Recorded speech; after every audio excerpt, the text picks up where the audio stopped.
Mga boss, oh. Tinetesting ko na. Sa sobrang excited ko, hindi ko na na-video eh.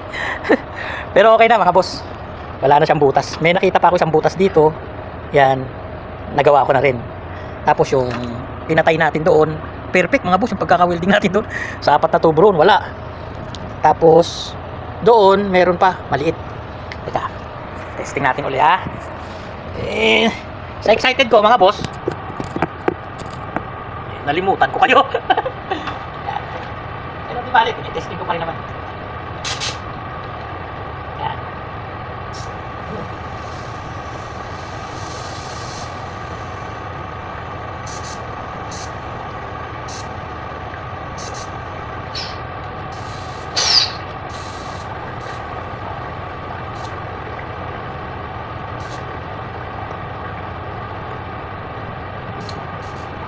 Okay mga boss, wala talaga.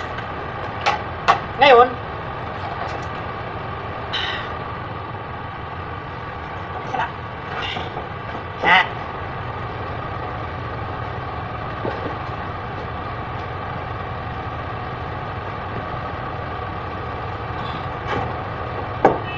Yan. Yes. Okay. Yan na.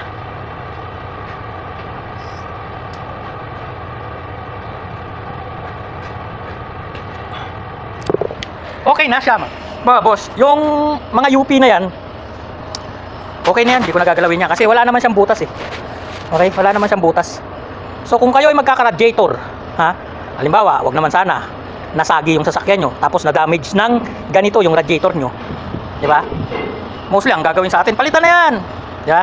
Pero kung may budget kayo, di palitan nyo, wala namang problema yan. Pero kung wala rin namang butas, halimbawa wala namang butas, normal lang naman talaga na may UP yan eh. Kasi nasagi nga, di ba? Ngayon, kung wala namang butas, pabayaan nyo na ganyan ang itsura niya. Kasi kapag ginalaw nyo pa yan, ipatutuwid nyo yung mga yan, yung gano'n, wala yan, papangit lang lalo yung radiator nyo. Magkakasunog-sunog yung cooling pinagan yan, no? O, tapos hindi pa 100% na magagawa nung radiator man na pinagpagawan nyo. Basta ang mahalaga kasi sa radiator, mga boss, walang butas. Okay, para makapag-servisyo siya sa sasakyan nyo. Yung itsura, sino ba naman titingin? Nasa loob ng hood naman yun, hindi naman makikita yun, di ba? So pabayaan nyo na lang. Advice ko lang naman ha. Kagaya nito, hindi ko nagagalawin yan. Bahala na sila dyan. Kasi ito nga nasa labas eh. kita to eh. Kaya lang may taklob naman yan. Eh wala, kapag ginalaw ko yan, lalo lang matatagalan. At saka hindi ko na rin naman may babalik sa dati yan eh. Sa original, ano yan, Superman. Di ba? So ang mahalaga lang, walang butas. Kagaya nito, walang butas. Okay na yan. Magagamit pa to. Tapos ang gusto kong gawin ngayon dito is, nakita nyo nakaano siya, hindi siya diretso, di ba? Yung ito ba, yung ganyan. Dito nakaganon siya, oh. Nakaganon. Niisip ko kung ipe-press ko, dahil kapag pinress ko baka mamaya masira yung ano, nalinti ka na. So titingnan ko kung kayang i-press, ha? Tingnan natin kung kayang i-press. Yan mga boss. Ayan mga boss, nandito tayo sa hydraulic press machine. Manual nga lang yan. Ayan. I-press natin yan mga boss kasi teka, ayan o. Mapapansin nyo, tabingi, di ba? So, i-press natin yan. So, ito o. Nakabukas. Pag isinarado nyo yan, yan. Pag binomba nyo to, bababa yan. Ayan. Pag itinigil nyo ng bomba, siyempre, titigil na rin ang pagbabayan. Ngayon, pag binuksan nyo naman to, tataas ngayon yan.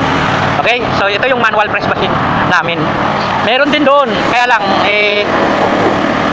baka masobrahan masira lalo. At least dito, matatansya ko. So, ayan, nilagyan ko lang siya ng kahoy na pantay sa ilalim. Pantay. Tapos, ipipress natin siya pababa. Ayan, mga boss. Bobombahin ko na. Tignan nyo, gagalaw na yan. Kasi, dilak na natin. Ay, malambot, oh. Nagbe-bend to. Bebend, dapat matigas yung nasa ilalim niya. Okay? Ayun, nagbe-bend. Dapat hanap tayo ng bakal na sasangga dyan sa ilalim. Nagit lang boss, hanap lang ng bakal.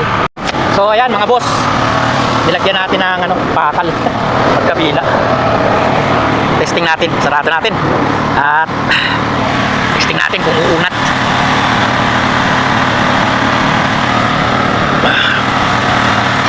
Tingnan mo tong alaga ko.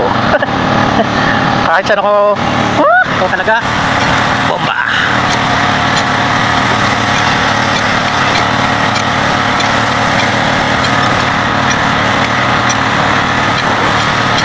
Sana hindi masira, madamage yung, check nga natin. Hindi madamage yung ano, tubo. Kasi wala nang butas to eh. Tutuwid lang natin kasi pagkakabit sa unit, ayan yung unit nya, eh, tawag dito, nakausli na to kasi nga, nag-letter C. Hala, mali pala. Dudulas na yung bakal ko ron, no? Dudulas na.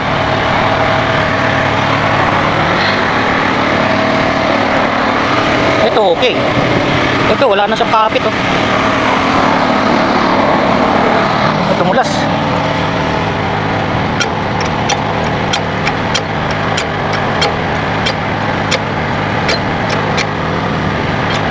Wala, tumabigilid eh. Teka lang mga boss, ayusin ko muna. Hindi kaya mga boss. Ayan, oh. Hindi niya kayang ibalik sa dati. Nayuyupi lang yung tubo niya, yun. Kaka-damage lang. Kaya tinigil ko na. Anyway, yun kasi nung binaklas nila, nakakabit doon sa unit. Ibig ko sabihin, yung pagkakabend sa kanya, may tornilyo rito. So, may kakabit pa sila. Siguro nila yan. Yan. Oh, nakabend talaga. Dapat dito ang palo pala. Nayuyupi yung tubo yan. UP tuloy. Kaya tinigil ko na. Baka masira lang. Sayang. Okay. So, testing ko kung nagkabutas ba o okay na. Kanina wala nang butas yun. So, ayan mga boss. Testing na natin. Final testing na yan mga boss. Ito naman ang titingnan natin kung may butas. Itong welding natin na ito. Yung sa kabila, kung may butas man yun, dito rin naman lalabas ang leak nyon. Okay?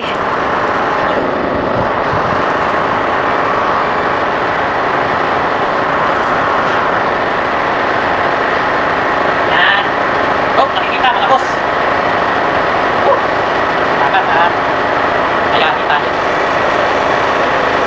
Ngayon, pinakpan ko kasi yung butas kanina doon sa likod. Dito naman tayo magsusot. Magbubukas. Susot lang natin kung akin.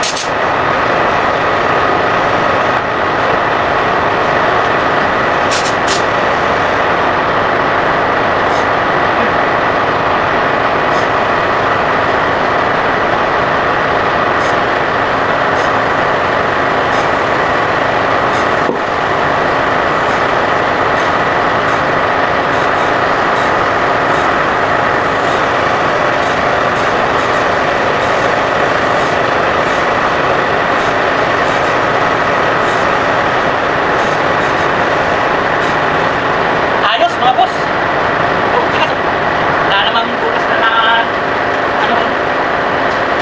Wala akong makikita. Oh. Ayos. Nadali natin mga boss.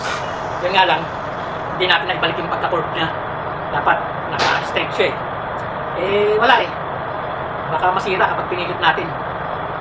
Ang mahalaga, magagamit siya ulit kasi sa hangin lang naman to eh. Hangin lang yung dumadaan dyan.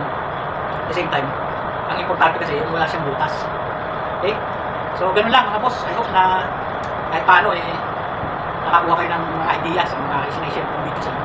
Itong mga sineshare kong video sa inyo mga boss, yan ay base sa aking experience. Talagang work experience ko yan. Pinakikita ko sa inyo. Actual work experience. So, kung sakaling may sasakyan kayo ha, nangyari sa inyo na future, maaalala nyo ako na kung pinapanood yung video ko, di ba? So maraming salamat mga boss sa makakapanood nito at saka ayan, masaya ako dahil kahit paano nakatulong tayo sa kumpanya. So siguro pag ito sa NIA o pinagawa nila sa labas, mahina ang 1,000 rito mga boss. Sisingilin sa kanila equivalent ng 15,000 sa peso yun. Kasi unang-una, 2 piraso to. Tsaka ang dami ng tubo na ginawa natin, 4. So, ganoon na lang mga boss. Salamat sa mga kapanood. At sana kung sakaling bago lang na mapapadaan sa iyo ang aking video, baka pwede namang suportahan nyo ko mga boss sa aking mga ina-upload na video. Baka pwedeng paki-follow ang aking Facebook channel na Radiator Mechanic TV. At ganoon na rin ang aking YouTube channel. Meron din po tayo na. Kaya lang, ano pa, hindi pa tayo na mamonetize sa YouTube. Kasi Ako naman kasi kung kailan lang ako makapag-upload ng video, makapag-share, yun lang. Hindi ako, kahit nyo naman, wala akong cameraman. Kumbaga, hindi ko talaga pinofocus yung aking attention sa pagbablog. Sharing lang tong akin. Pero siyempre, mas maganda na rin yung may followers ka o subscriber nang sa ganun. Kahit pa paano, merong nakakakita ng iyong video. Salamat mga boss at ingat po tayong lahat. God bless.